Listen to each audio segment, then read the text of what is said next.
Good morning, everyone, and welcome. Thanks for taking the time out of your day to be with me today to learn a little bit about Windows Azure.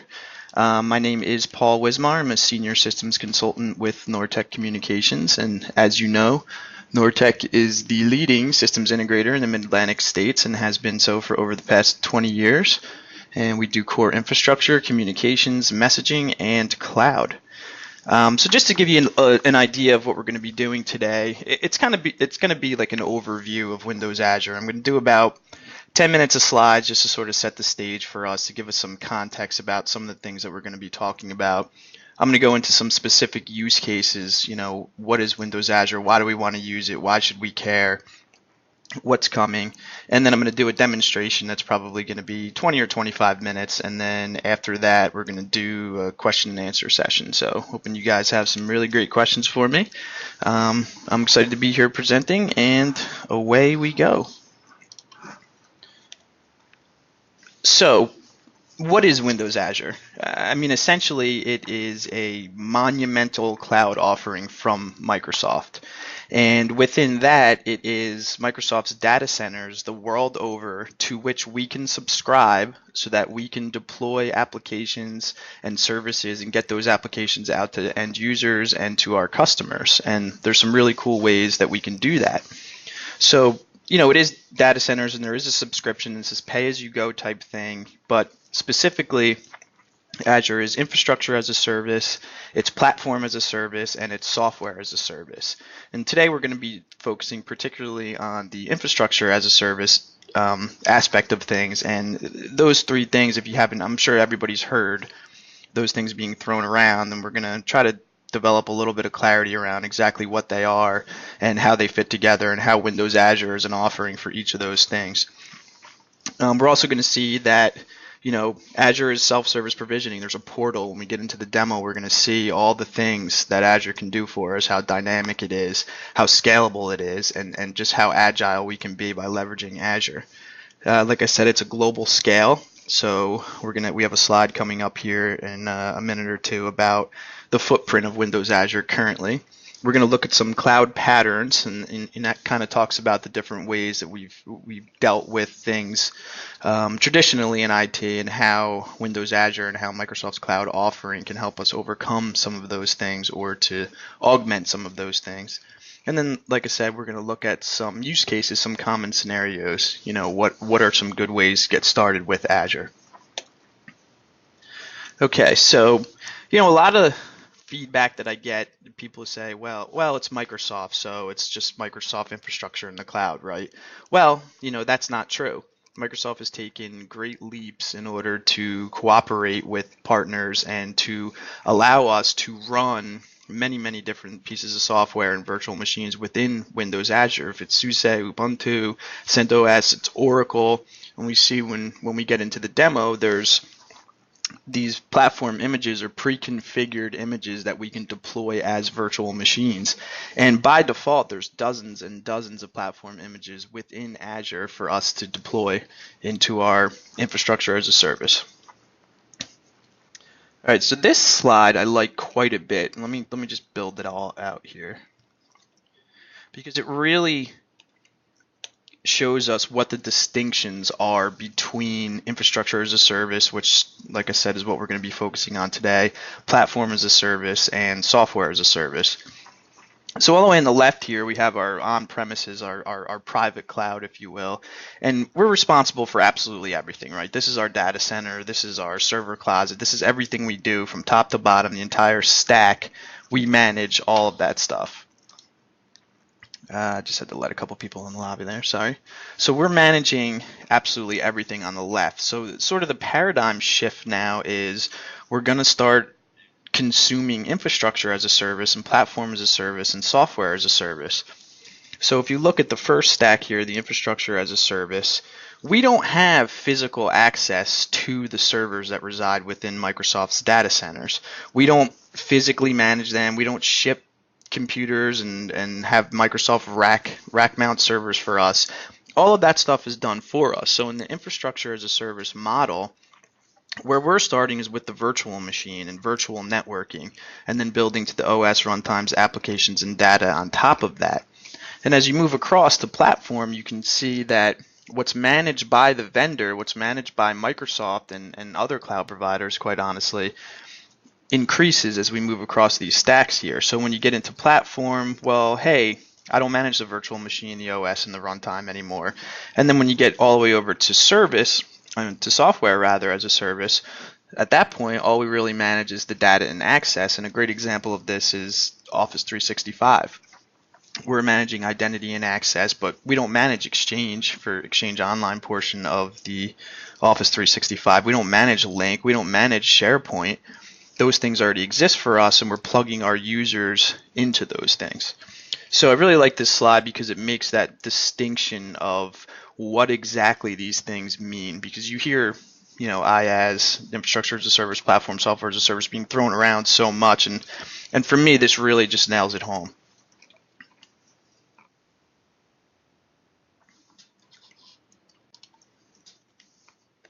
Okay, so when we get into the demo in a few minutes, you're going to see this is just a screen grab of the Azure portal itself, the management portal. But the reason why I kind of wanted to drill in on self-service is the whole idea of Azure is right now. It's on demand. It's infrastructure as a service on demand that I can deploy today without anything besides signing up for a subscription to allow myself to start provisioning stuff within Azure. So, I mean, to me, that's a pretty revolutionary idea. There's no more lead time for projects. I don't have to wait for hardware to be ordered and shipped and racked and stacked and all that kind of good stuff. I can start today deploying virtual machines and virtual networking within Windows Azure. And you might say, well, virtualization kind of changed all that stuff for us a bunch of years back, but this is really not in the same vein. Maybe I don't have enough storage. When we're talking traditional virtualization on-prem, maybe I don't have enough storage to support some deployment that I need to do. Maybe I don't have enough physical hosts to support the demand that I need for a proof of concept that I want to do. So there still is a waiting time associated with traditional on-prem deployment of virtualization, where Azure really kind of does away with that. It's right now. It's on demand, and as we all know, everybody wants everything yesterday, and Microsoft has taken great strides to be able to deliver that for us. So this is just I just wanted to include this slide here just to sort of show you it's kind of right now, tomorrow, and coming soon as to the locations of where the data centers are, the Windows Azure data centers are worldwide. And I heard an interesting piece of information a couple of, I guess it was maybe a month or so ago. I was talking at Azure with some Microsoft people, and it's that there's more computing power in Azure today than there was in the world in the year 2000. And that's a pretty remarkable statement for Microsoft to make, and the offering itself is pretty impressive. So this slide just talks a little bit about, some of the This slide just talks a little bit about some of the cloud computing patterns and scenarios and some of the things that we've traditionally had to deal with in on-prem deployments. On and off workloads. Sometimes we have the tendency to over provision, to buy too much stuff, and then things are wasted. Hardware resources are wasted because we've over provisioned to account for certain things. And other times we're just growing by leaps and bounds. Perhaps my organization just acquired somebody or acquired multiple people, and we just cannot grow. We cannot scale fast enough. We cannot keep up with demand for those resources. And then another thing is the last two are kind of work in concert with one another. It's unpredictable demand of my resources. It's maybe during holiday time, perhaps I do online retailing, and during holiday times my demand spikes tremendously, and I need to be able to account for that. And how do I do that? How do I do that in a predictable fashion? So as we build out the slide here, it just kind of walks through ways to deal with these common scenarios. So, on and off, we can have things turn on and off within Windows Azure. We can have cold VMs for disaster recovery. We can have, and one of the things I haven't mentioned yet is, and we're going to see in the demo, although I can do everything within the Azure portal itself, which is, an online GUI portal, I can also script everything via PowerShell. So everything that I can do in the portal can also be, I can also reproduce it all the time with PowerShell. So I might need to spin up environments and spin them down. I can do all of that with scripting. So pretty cool stuff that we're going to see in a bit. Growing fast. Maybe I just don't have storage for backups. There's cloud integrated storage. There's pilot and production application rollouts. It gives us that ability to burst out into the cloud. So, one of the things that I'm probably going to keep harping on is agility, is on demand. It's being able to burst our infrastructure out into Azure right when we need it, and then scale it back when we don't need it. As I said earlier, it's a pay-as-you-go service. You only pay for what you consume. So we don't want things running within Azure that we're not utilizing. If we don't need to get that application out to users and customers, well, we don't want it running. We don't want to pay for it during that time, and we have the ability to do that. And then unpredictable demand and predictable bursting, and again, just more of the seasonal applications, retail, the scenario that I talked about. I need things to automatically scale up and scale down for me. So that elasticity, that ability just to be that flexible is something that Windows Azure gives us, and gives us very well, I think. Okay, so we talked a little bit about what it is, and we sort of alluded to some of these things already, but what are some of the primary use cases? What are the things that I can do today to get started with Windows Azure? And this is some of the stuff that we're seeing customers do. This is some of the stuff that we're doing ourselves. We actually run part of our ADFS farm at Nortec on Windows Azure, and I'll show you guys that in a little bit during the demo. So DR, let me build out this slide a little bit here.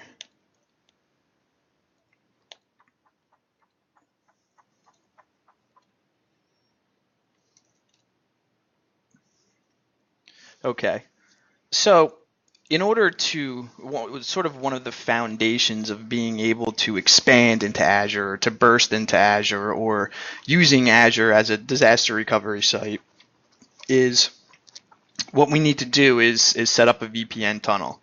So you do need some sort of VPN endpoint on premises that can connect up into Azure.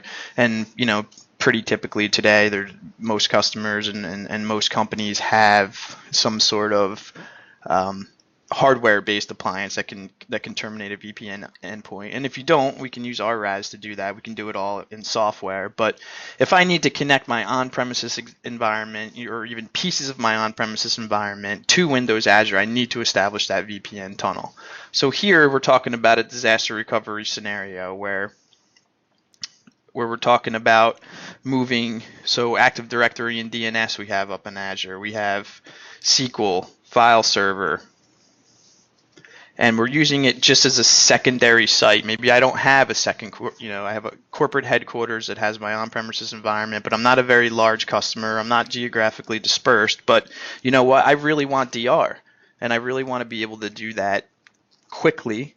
I really want to be able to do that somewhat inexpensively, and I don't want to invest, tons of money in worrying about the life cycle of my equipment. So Azure is a tremendous use case for disaster recovery. And another great use case for Azure is dev and test scenarios. I need to spin up this proof of concept, and I just don't have the available resources on premises to do that. But you know what? This thing's been on my desk for a few weeks, and I need to get this out for the business in order to do this. Well, now what you can do is go right into Azure, and I can build out virtual networks and virtual environments, deploying virtual machines very, very quickly. So it's a great use case for it is dev test scenarios. I mean, I personally use Azure in order to learn about particular new pieces of software. I had to look into some certificate services a couple of weeks ago, so I just spun up some VMs in Azure, and I went in there and I use it as a sandbox. But you extrapolate that out to a much larger business, you can easily and quickly develop very, very complex environments within Azure if you wanted to do that. I mean, the point of Azure is not to introduce complexity, but it's to take away the complexity. But it's just a great place where we can do some of this stuff that we wouldn't otherwise have the resources to do it on premises. Backup. Another excellent use case for Windows Azure is backup. Store Simple is well, it could be its own webinar, to be quite honest with you. It's an appliance-based device which can effectively back up your data to Windows Azure, your stuff that's not accessed all the time. So we can take the burden off tier 1 storage and move it over to our Store Simple appliance, which then moves the backup up to Windows Azure. So again, Store Simple can be something that's a webinar in and of itself, but I just wanted to introduce the concept of, hey, these are the cool things that we can do with Windows Azure today, and that list continues to grow as Windows Azure develops. Okay, so beyond Store Simple, that's an appliance based on premises which moves data up into, moves your backups, moves your data up into Windows Azure. There's also Windows Azure Backup itself, which you can back up your on-premises servers into Windows Azure, and we can use an agent to do that. I just want to build the slide out all the way. Bear with me for a second. So we create policies, we register the servers, and we can deploy agents to those servers and back things up into Windows Azure. So again, the idea is not to dive into backup, but just to show you that these are the possibilities. These are the things that we can do. ADFS. So for those of you who are unfamiliar, it's Active Directory Federated Services. If you are presently using Office 365 with single sign-on, chances are you are using ADFS. It's effectively a way to get two identities to become one identity, right? It's a single sign-on across your cloud organization, your on-premises organization. And when we would do Office 365 engagement, a common, customers would say to us, oh, we want to be able to have single sign-on between our on-prem Active Directory and Windows Azure. And we say, okay, yeah, we can do that, but we need to deploy some additional infrastructure.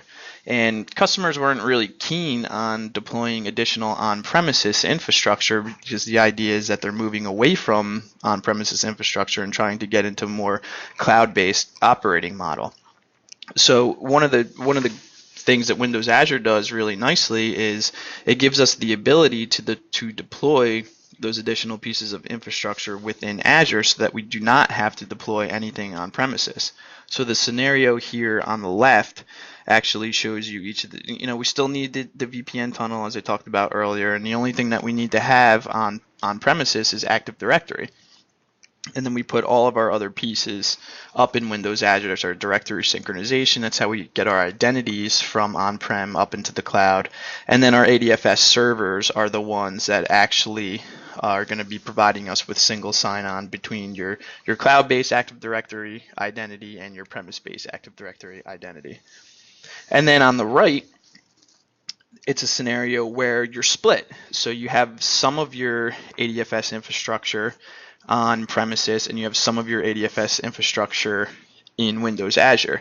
And so this this takes into account two really good use cases for Azure. So it's your DR scenario, right? Because your farm spans on premises and Windows Azure, and then it's also reducing your on-premises infrastructure. It's also utilizing Windows Azure to reduce your on-premises infrastructure. And Nortec, actually, we operate like this. So our ADFS farm spans on-premises and Windows Azure. So if we lose our on-premises infrastructure, the pieces of the infrastructure within Windows Azure will automatically pick up in order to provide authentication. And this whole concept of being born in the cloud, I'm a company just starting out today, and I don't want to deploy anything on-prem. I don't want to spend tons of money on hardware. I don't want to worry about managing hardware. Can I start right in Windows Azure? And the answer is a resounding absolutely. I mean, I would do it. If I was starting a company today and I needed to have some servers because maybe my product is some sort of application, it just would not make any sense to deploy physical hardware on premises when I can spin up these virtual machines so easily within Windows Azure. And then another, to add to this, it's, well, I'm a small customer, right? I only have 10, 12 servers, and I don't want to have to worry about managing that infrastructure. I don't have a lot of dedicated IT professionals. Maybe I have no IT professionals on site. So I want to just move all of my servers to Windows Azure. Is that possible? Absolutely. Maybe you're even running VMware today, and we also have the ability to convert VMDKs to VHDs to get them up into Windows Azure. So just to give you an idea of that flexibility, we can get you to Azure. You should start in Azure if you're small. There's a bunch of great use cases already for Windows Azure. All right, so just to sort of recap, and this is the last slide I have before we get into the demo. I'm sure everybody's happy about that. I know I am. So, just thinking about things in terms of flexibility, we can do it right now with Windows Azure. We don't have to wait. There's no lead time. Let's get in there. Let's get this thing built out because we need to get this application to our end users. We need to test these applications before we deploy them in production. We need to have a disaster recovery site. We can do all of this stuff right now. And as I mentioned, the whole idea, bring your own VM. I can get your VMs up into Windows Azure, no problem. Bring your own IP. So you have a particular IP addressing scheme already introduced on premises. We can replicate that in Windows Azure with virtual networking. And then scalability. So, I mean, I can think of nothing that scales as much as Azure, and that's up and down. I mean, we're talking data centers throughout the entire globe with computing power that's so awesome, I can hardly comprehend it. And high availability is built in. I mean, you have multiple copies automatically by default out of the box. You have multiple copies of everything that you do. You can control if that's within a single data center, or by default, it's also multiple data centers. So if you create a virtual machine in US East, it's automatically replicated to US West. You don't have to do a thing at all. So, getting that right out of the box is something that I think is pretty amazing. And then we only pay for what we use, so say I need to build out a development environment today just because I need to test a particular piece of software, or I need to build out a sandbox today just because I want to see how some new feature works of the latest release of something that I'm rolling out. Well, I can play with that from 9 to 5 today, and then I can delete everything, and I only paid for what I use, and we're paying pennies on the dollar to do that. All right. So, and as I mentioned, we'll kind of save the questions to the end of the presentation after we do the demo, and then we'll open it up to Q&A. So hopefully the wheels are kind of spinning already about the things that you can do with Windows Azure, and it seems interesting to you. But without further ado, let's get into the demo.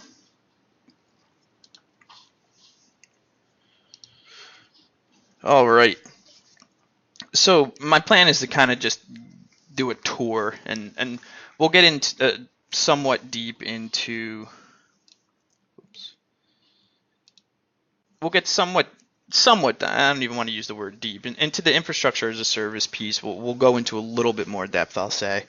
But really, just I kind of want to just go down the navigation pane here on the left and show you all of the pieces that are a part of Windows Azure, and then we're going to spend a little bit more time with virtual machines and cloud services and virtual networking than we will with some of the stuff that's more geared toward platform and software as a service. So this is what your subscription looks like. So you go out, and I encourage everybody to do this. Go out, you can get signed up for 30 days, $200 worth of credit, and you can get in here and start playing around with it and do it. Absolutely, get signed up. So once you're signed up, and it's a really straightforward verification process. They send you a text message, and it's for sort of a two-factor to make sure you're you signing up. It takes less than 30 seconds to get signed up, and then once you are, this is what you'll come into. This is what the portal looks like. you'll start out here on your all items. I've already spun up some things that I'm going to walk through today on the demo. But yeah, let's just kind of take a tour, take a walk through it. So right at the top, which is really nice, is that there's this shade here that tells you exactly what your credit status is and how many days you have left on your trial and exactly what's going on. So you're never in the dark about, hey, how much money am I spending? You know, I feel like I've racked up tons and tons of costs. What's going on? It's kind of always here, you know, right there in your face. And then I just want to go over to settings here. So this will give you an idea of, this is your actual subscription here. And then one thing I haven't mentioned yet is absolutely everything by default and automatically is secured with certificates inside of Windows Azure. So if you need to get things plugged into Azure, you need to have to deal with these certificates. And just know that security is sort of at the forefront of the whole vision of what Windows Azure will be, you know, built from the ground up with certificates. So administrators, these are the people that will have access to your particular subscription. And if you're managing multiple subscriptions, I mean, maybe you have a subscription for your development team, and maybe you have a subscription for an infrastructure team, or maybe you only have one. This is where we're going to have to come in order to bring people in so that they can do certain things within the portal. And there's different levels here, so you have some granularity in terms of what you allow people to do to bring them in. So a typical sort of Microsoft model on things, you know, using an identity to control access. And then affinity groups. Affinity groups are containers where we can associate certain services or infrastructure that we deploy with particular geographic locations throughout the globe. So for example, I created this Paul Wismar demo here, and then if I wanted to deploy a virtual machine, one of the parameters that I can specify is, you know, what affinity group do I want to apply that to? So I know that I want this to be in East US, but you know, say for example, I have an Azure subscription and I have a geographic presence in London. Well, maybe I need an affinity group over with a data center that's close to London. So I can create these groups in order to specify where geographically I want these services to reside, so that in terms of location, you're accessing things that are in a similar geographic location to yourself. All right, so let's just kind of work down from the top. And like I said, we'll spend a little bit more time on the infrastructure as a service pieces as opposed to the platform and software as a service. So number one, websites, you know, pretty self-explanatory. Maybe you and let me step back for a second here. So you always sort of have to keep the perspective of there's things that you can run as infrastructure as a service. In other words, virtual machines deployed on virtual networks in which you run certain services. So I can run, I can run IaaS, I can run Apache inside of a virtual machine, or I can let Windows Azure worry about controlling the infrastructure for me.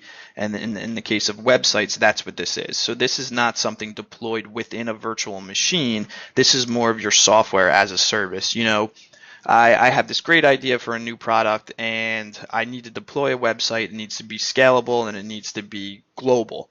And you know what, I also need to tie that into some SQL databases. But you know what, I don't want to manage any of the infrastructure. I don't have very specific requirements about the way things need to be deployed. And I don't want to have to worry about that stuff. So I can come here and just I'm a developer and I just want to put this website out that talks to a SQL backend. Well, you can do all that stuff. So virtual machines, which is, you know, kind of the meat of what I'd like to talk about today. So as you can see, I have a couple of virtual machines already running, and I kind of just want to demonstrate the ease of deploying these virtual machines. So if we drill into a virtual machine here, we'll see each one gives us a dashboard with real-time monitoring. It lets us know if there's, you know, what the web endpoints are, if there's something listening out on the internet because I need to serve clients. This has a particular purpose. We could do that here. Excuse me. An availability set we can configure, which essentially means that this particular virtual machine, if I wanted to introduce even more high availability, I create an availability set, which means that this particular virtual machine, if it had a partner virtual machine, would be separated in two different racks in the data center in which it lives. So if that particular rack in the data center goes down and this virtual machine is configured within an availability set, that second virtual machine in the other rack automatically picks up the load and there's no interruption to service whatsoever. So that's a pretty cool thing. Auto scale. This is just for the logging, but I might as well talk about auto scale in general. We can automatically have virtual machines increase and decrease to meet demand, by pre-configuring this auto scaling option for virtual machines. When demand increases, we can have the machine scale up, and when demand decreases, we can have the machine scale down, all automatically, which I think is pretty great. So it gives you like an overall snapshot of things. It's telling me how many cores I'm using, and within the free trial, you only get, there's certain limits that you have to work inside of. It's 20 cores for this particular thing. Then it shows us what our disks look like, our actual VHDs. Just bear with me for a second.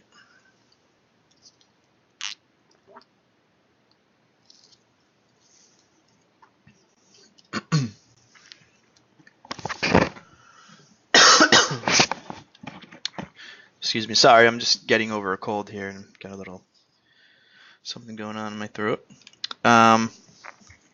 So the dashboard's really just a snapshot of the virtual machines configuration. Like I said, it's monitoring, it's endpoints, it's configuration. We talked about availability sets and being able to have this automatically clustered, for lack of a better way to put it, across multiple racks within a data center. And then we can do some monitoring using particular endpoints, and we'll talk a little bit about that stuff in a bit. So what about deploying a virtual machine, right? So this is sort of our dashboard here of being able to deploy virtual machines. So it's a compute resource. Here's our virtual machine. We can do a quick create, which doesn't let us necessarily specify a lot of options, or we can do from gallery.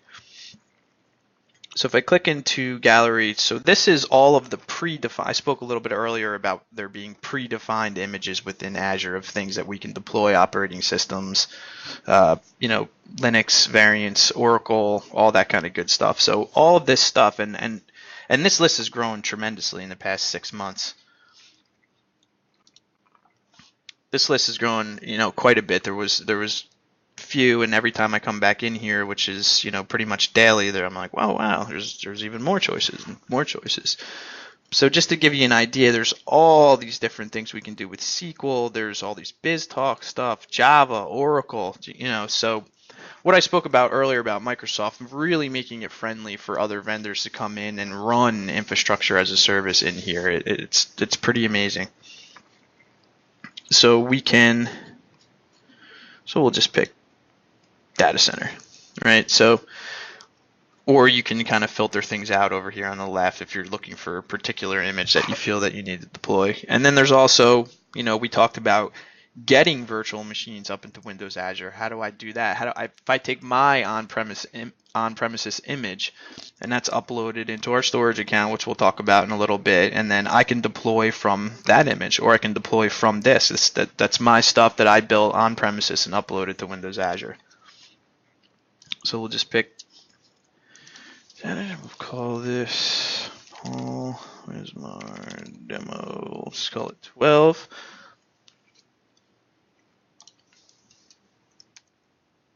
Let's just call it 7. Pick a username. We'll pick a password.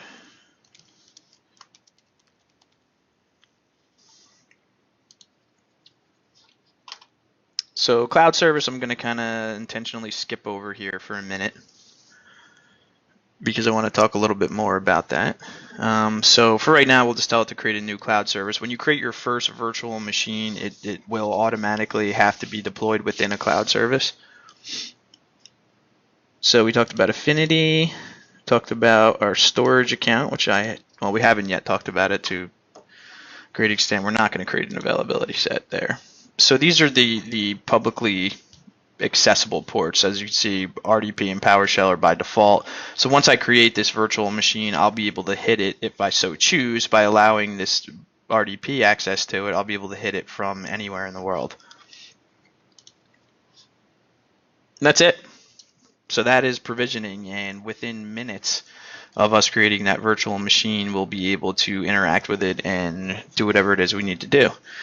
Now, I also want to show you, I mentioned a little bit earlier that you can do all of this stuff with PowerShell, and I just kind of wanted to run through a quick demo of deploying a virtual machine using PowerShell.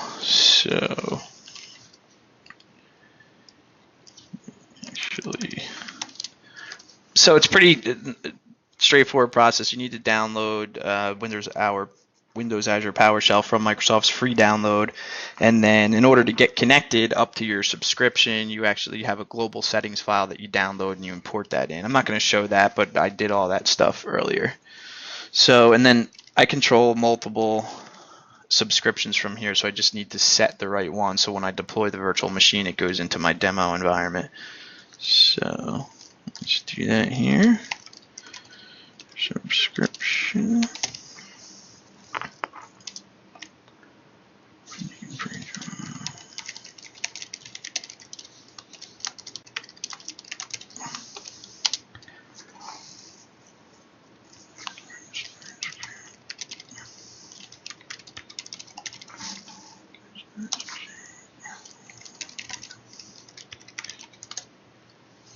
Okay, cool. And I wrote a couple of lines of PowerShell last night, so I'm not going to make you watch me type them. I'm just going to copy from.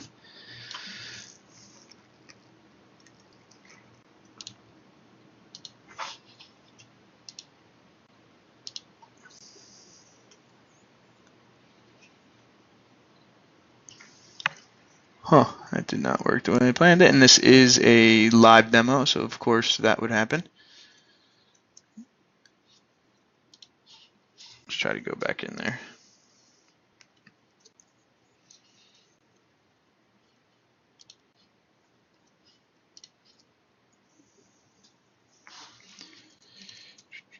Give it one more shot. If it doesn't work, we will move on.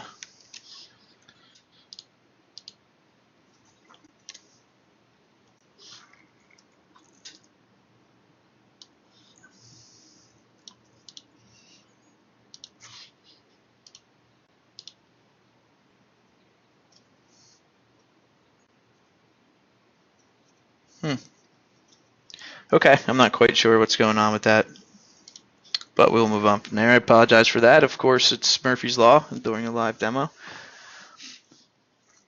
So this virtual machine that we created, this Paul Wismar Demo 7, that is still provisioning. And while that's going on, we'll talk a little bit about cloud services. So cloud services is sort of a wrapper, a logical boundary for virtual machines. It's a way to aggregate virtual machines of a similar nature. So say, for example, and I wanted to have multiple web servers running within the same cloud service, and I needed all three of those to be accessible on 443 to the internet. They would have to reside within their own cloud service, because you'll get automatic. Let me step back a little bit because I feel like I'm confusing you. You'll have each cloud service has its own virtual IP address, right? And that virtual IP address can only forward one single port. Well, it can forward the whole range of ports, but if you need the same port for multiple applications, you have to separate those into two different cloud services, because you get load balancing. If I have three web servers that I want to put inside of a single cloud service, and I want all of them to be accessible at 443, the virtual IP address will automatically load balance 443 across those three web servers within that particular cloud service. So if you need different applications, same port, you need to separate them into different cloud services. Again, it's a wrapper. It's a way to it's a logical container for virtual machines. It is a way to give you, it's a container, it's a distinction across virtual machine types, and it sort of ties into your virtual networking as well, because you want to, a best practice is to kind of separate your subnets into different cloud services as well, based on what it is, be it Active Directory domain services or DNS, or a front end back end type thing, a tiered application. You want to separate each of those into different cloud services. Oh, and I just took a peek at the time where I'm running way long. I apologize for that, because I do want to leave some time for question and answer. So let me just sort of briefly run through everything else. So mobile services here, if I want to develop an application for iOS, Android, Windows Phone, I can do that in here. Again, software as a service, not infrastructure as a service.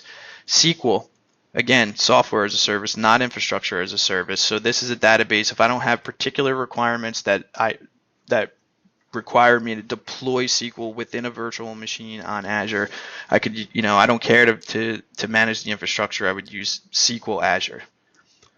Storage is where we're going to house all of our data, all of our VHDs, all of our virtual machines are going to be housed inside of our storage account. And there's containers for each of those. You can break this out by, maybe I have my development container, maybe I have my infrastructure container, maybe I have an accounting container that contains different images that I need to deploy things for. So, you can think of it in those sorts of terms. And literally, this is the VHDs for the virtual machines that I've already deployed reside inside of here. Alrighty. HD Insights, big data. You can analyze any data of any size, structured or unstructured. It's all everybody's talking about, so you can do that within Azure as well. Media services, you can host and stream video content. So if you wanted to start your own Netflix, you can use Windows Azure to do that, and it can take care of all of your video needs. Service bus is a way to get applications from on-premises to talk to applications in the cloud, and it's sort of loosely coupled in order to give you resiliency and scalability. You can publish endpoints to Windows Azure and to the internet from on-premises applications. Visual Studio, for all your development needs. This can become your code repository for your teams, and maybe part of your teams in Singapore and part of your teams in Germany and part of your teams in California, and everybody can sort of come to one single place to develop and run all their code. SQL reporting, again, is think of more of the platform software as a service end of things. So you need to pull specific data from SQL, not entirely different than the way you would do things on-prem within a SQL organization. Virtual networking. I'm sorry that I got kind of long-winded here, because I wanted to talk a little bit more about them, but it could be a webinar in and of itself, and we might actually do that. But I can pop over to. So this is one of Nortek's subscriptions, and this is where we're running a point-to-point VPN between Azure and Nortek, and I have ADFS and a domain controller deployed within Azure, and it's functioning as an Active Directory site that's an extension, from on-prem into Azure for Nortek. So I'll just step through this quickly because I want to leave time for questions. And again, I apologize for being long-winded. So this is a virtual network, Nortek VNet. So local networks, and this really got me at first. So local network means your on-premises LAN. So it's the network that I want to talk to. And then what is the public-facing IPv4 address of my VPN device that's on-premises? Excuse me. And then what are my DNS servers? If I need to extend into the cloud and I create an Active Directory site within Azure like I did at Nortek, I need to have an on-prem DNS server in order to do that. And then once I deployed a domain controller here in Windows Azure, obviously I want everything to authenticate locally. I need to supply that information as well. So if we dig back into the virtual network a little bit, we talked about local network. Always think on-prem. It really confused me at first. So this is what it looks like. So it's our local network, which is our on-prem, what we talked about. It's our gateway here. Whenever you create a virtual network, you can enable a gateway, which is obviously one gateway needs to talk to another. And then you have your virtual network, which your machines will actually ride on, and you can segment that out and have different subnets, like it's talked about for tiered applications and deploying that stuff into their own cloud services if you need load balancing and all that kind of good stuff. But I just wanted to briefly sort of show this here, and it tells me that the virtual machines that are running there, like I said, are how much data is going in and out so that we know what our credit status is and we can keep track of that kind of stuff. Our DNS servers that we looked at before. If we pop over into configuration, this is where we actually specify. We talked about our DNS servers before. This is our site-to-site connectivity. And this is our virtual address space. So this is the way in which you can bring your, should you so desire, I talked about bring your own IP. This is how you can bring your own IP in virtual networking. And then I created particular subnets. Every time you create a virtual network, you have to have a gateway subnet in order for the on-premises network to talk to the virtual network. You need a gateway to go through.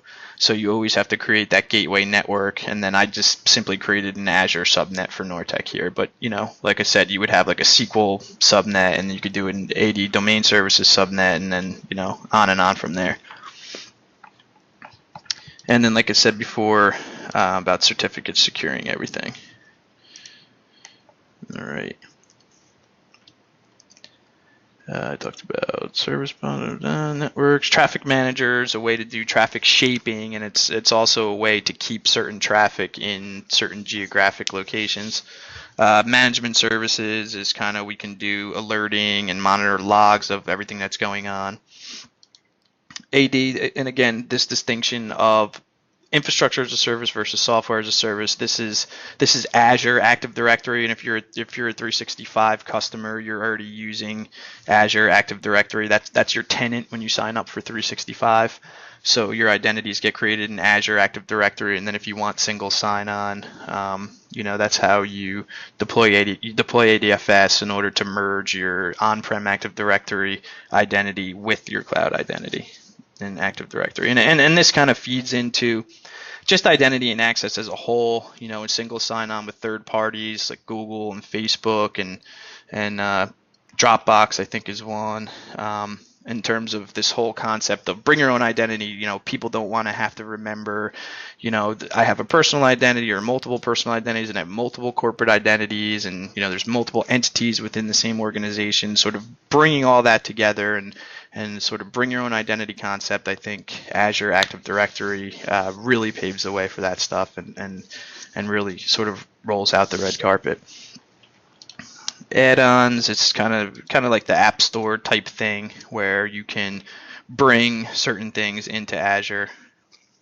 There's all kinds of little widgets. When you guys set up your trial, you can come in here and start playing around with this stuff. There's backup stuff and load testing and just all kinds of little things that you can do to tweak your environment and monitor and so on and so forth. Okay, so that is what I had. Again, I apologize for being somewhat long-winded there. I wanted to save some more time for questions, but we have about, looks like, 8 minutes left. So if anybody has any questions, if you could type them into the chat window.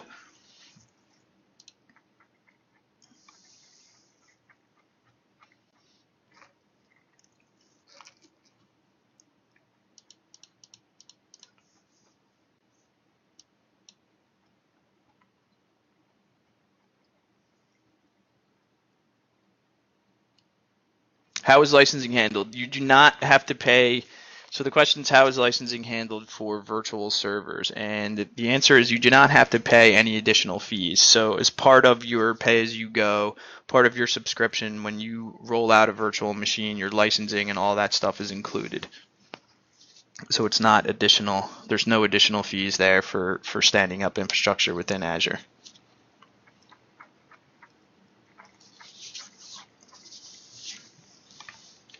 Anybody else?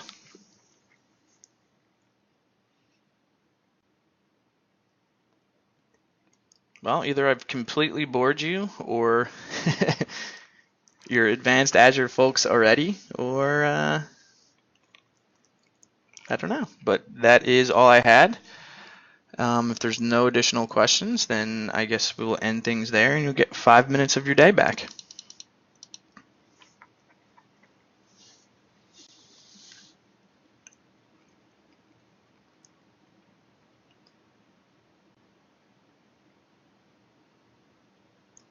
All right.